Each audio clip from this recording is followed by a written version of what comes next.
Good morning. তো দেখতে পাচ্ছ আজকে কি হাতে নিয়ে চলে এসেছি। হ্যাঁ, বৈশাখ মাস আর এই কাঁচা কাঁচা আমের কোনো রেসিপি হবে না তাই হয় নাকি বলো তো।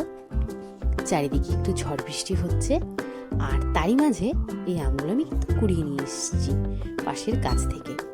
তো ভাবলাম কি করি, তার মধ্যে হচ্ছে আমার মেয়ে এই আমের ও হচ্ছে এই যে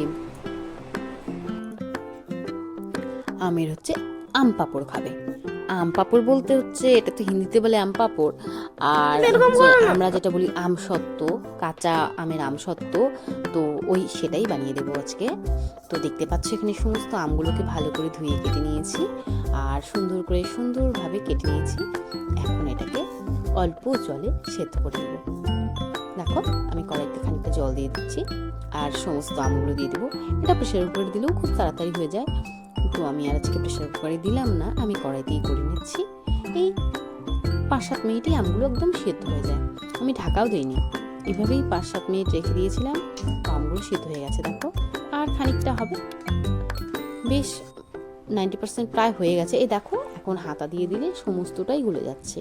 তো আমি আবার এটা হাতা দিয়ে স্ম্যাশ করে নেব, মানে সমস্ত আমগুলোকে আর কি একদম গলিয়ে মাখো টাইপের করে নেব হাতা দিয়ে। আর একদম এটাকে জেলি টাইপেরই বানাতে হবে। তোমরা চাইলে নামিয়েও এটাকে পেস্ট টাইপের করে নিতে পারো, আর আমি কড়াইতেই করে নিচ্ছি।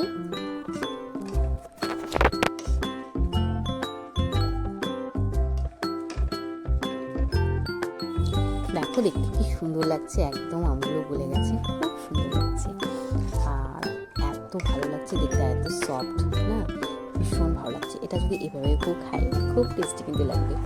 তো আমি এর মধ্যে দিয়ে নিচ্ছি খানিকটা নুন, তারপরে দিয়ে নেবো খানিকটা চিনি। তো এটা হচ্ছে টকটাকে ব্যালেন্স করার জন্য নুন চিনিটা।